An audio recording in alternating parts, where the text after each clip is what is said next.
Students আমি তাৰ next stage লৈ যাওঁ এতিয়া নেক্সট ষ্টেজ লৈ যাওঁ আমি আৰু দুটা সমীকৰণ ইয়াত লৈ লৈছোঁ সমীকৰণ দুটা x plus y is equal to 2 আৰু এটা 2x plus 2y is equal to 17 এতিয়া এই দুয়োটা সমীকৰণৰ আমি যদি মন কৰোঁ তেতিয়াহ'লে আমি দেখিম যে x ৰ দুগুণ 2x প্ৰথম সমীকৰণৰ y ৰ দুগুণ 2y তেতিয়াহ'লে 2 ৰ দুগুণ কি হ'ব লাগিছিলে 4 হ'ব লাগিছিলে হয়নে নাই x ৰ দুগুণ 2x y ৰ দুগুণ 2y তেতিয়াহ'লে দুটা সমীকৰণ একে সমীকৰণ নহল আৰু এই দুটা সমীকৰণৰ মাজত আমি দেখা পাইছোঁ যে এই দুটা সমীকৰণৰ a1 আৰু a2 b1 আৰু b2 আৰু c1 by c2 আমি যদি এই দুয়োটাৰ সমীকৰণৰ এওঁলোকৰ অনুপাতটো ৰিজাই চাওঁ তেতিয়াহ'লে আমি দেখিব পাৰিম a1 by a2 is equal to b1 by b2 is not equal to কি হৈছে c1 by c2 হৈছে অৰ্থাৎ a1 1 b1 ৰ a2 হল 2 a1 1 আৰু a2 কি হল 2 a1 1 তাৰমানে x ৰ হহগ 1 আৰু a2 হল x ৰ হহগ 2 এখানে a2 হৈছে 2 তেতিয়াহ'লে এওঁলোকৰ অনুপাত হৈছে a1 by a2 হৈছে 1 by 2 ঠিক একেদৰে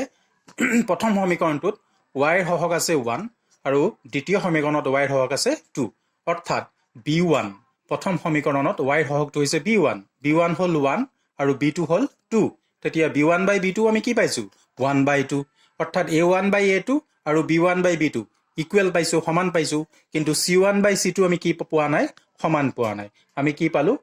c1 by c2 টো অসমান পালো অৰ্থাৎ এই সমীকৰণটোৰ a1 by a2 সমান b1 by b2 অসমান কি হৈছে c1 by c2 হৈছে এতেকে এই সমীকৰণটো অসংগত অৰ্থাৎ সমীকৰণটো ঠিক ঠাক নাই সমীকৰণটো একানে ঠিক ঠাক নহয় যেহেতু ইয়াত 4 হ'ব লাগিছিল x ৰ দুগুণ 2x y দুগুণ 2y তে 2 দুগুণ 4 হ'ব লাগিছিল কিন্তু ইয়াত কি আছে 17 আছে অৰ্থাৎ এই সমীকৰণটো ঠিক নহয় সঠিক সমীকৰণ নহয় সঠিক সমীকৰণ নহয় কাৰণে ইয়াৰ কি কোনো সমাধান নাই আৰু এটোক আমি কি বুলি কওঁ অসংগত মানে সমাধান নাই আৰু সংগত বুলি ক'লে তাৰ সমাধান আছে সংগত মানে সমীকৰণ দুটা ঠিকে থাকে আছে অসংগত মানে সমীকৰণটো কি নহয় ঠিক ঠাক নহয় অৰ্থাৎ এই দুটা সমীকৰণ ঠিক ঠাক নহয় সেই কাৰণে এওঁলোক এই সমীকৰণ দুটা হৈছে অসংগত আৰু সেই কাৰণে তাৰ কি কোনো সমাধান নাই এতিয়া আমি যদি তাৰ আৰু এটা উদাহৰণ লৈ লওঁ যেনে x + y = 2 আৰু x - y = 1 এতিয়া এই দুটা সমীকৰণ লৈ মন কৰা এই দুটা সমীকৰণ লৈ মন কৰিলে দেখিবা যে এই দুটা সমীকৰণ সম্পূৰ্ণ বেলেগ বেলেগ কাৰণ দুয়োটা সমীকৰণত y ৰ দুটা বেলেগ বেলেগ তথ্য দিয়া আছে অৰ্থাৎ y ৰ হহগ প্ৰথম সমীকৰণটোত যোগ 1 আৰু দ্বিতীয় সমীকৰণটোত y ৰ হহগ হৈছে বিয়োগ 1 অৰ্থাৎ যোগ 1 আৰু বিয়োগ 1 একেই নেকি নহয় অৰ্থাৎ দুইটাৰ হহগ কিন্তু একেই নহয় যদিও x ৰ হহগ প্ৰথমটো সমীকৰণটোত 1 আৰু দ্বিতীয় সমীকৰণটো x ৰ হহগ 1 একেই কিন্তু y ৰ প্ৰথম সমীকৰণ আৰু দ্বিতীয় সমীকৰণত y ৰ হহগবোৰ একেই নহয় এতেকে এই দুয়োটা সমীকৰণ সম্পূৰ্ণ বেলেগ বেলেগ আৰু দুয়োটা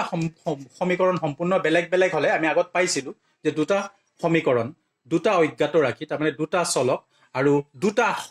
সমীকৰণ তেতিয়াহ'লে তাৰ সমাধান কি থাকে অদ্বিতীয় সমাধান থাকে অৰ্থাৎ সুকীয়া সমাধান থাকে x আৰু y সুকীয়া সমাধান থাকে তাক অদ্বিতীয় সমাধান বুলি কোৱা হয় অৰ্থাৎ ই x ৰ এটাহে মান পোৱা যাব আৰু ই y ৰ এটাহে মান পোৱা যাব অৰ্থাৎ x আৰু y এটা মানৰ কাৰণে এই সমীকৰণ দুটা সম্পূৰ্ণ শুদ্ধ হ'ব আৰু সেই কাৰণে তাক অদ্বিতীয় সমাধান বুলি কোৱা হৈছে আমি কেনেকৈ গম পাম সমীকৰণটো অদ্বিতীয় সেই সমীকৰণটোৰ a1 by a2 আৰু b1 by b2 সদায় কি হ'ব অসমান হ'ব অৰ্থাৎ এইটো আমাৰ মনত ৰাখিব লাগিব খুব গুৰুত্বপূৰ্ণ কথা যে সমীকৰণটোৰ a1 by a2 আৰু b1 by b2 কি পাম আমি অসমান পাম অৰ্থাৎ ইয়াত a1 1 আৰু a2 কি আছে 1 যেহেতু x ৰ হক দুটাৰে 1 সো 1 by 1 আৰু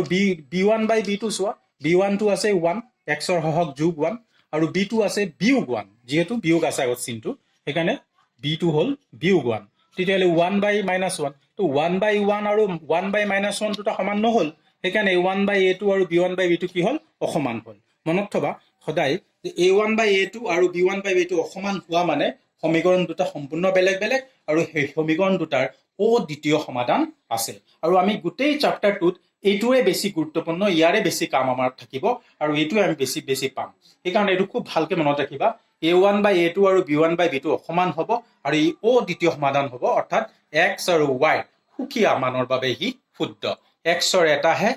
মান থাকিব আৰু ৱাইৰ এটাহে মান থাকিব, আৰু তাৰ বাবে সেই সমীকৰণ দুটা কি হ'ব? শুদ্ধ হ'ব। আৰু যিহেতু ইয়াৰ সমীকৰণ দুটা ঠিকেই থাকে আছে, সেইকাৰণে এইটো কি হ'ল? সংগত হ'ল। সংগত মানে কনচিষ্টেণ্ট। ঠিক আছে, আমি এতিয়া তাৰ নেক্সট ষ্টেপলৈ যাম।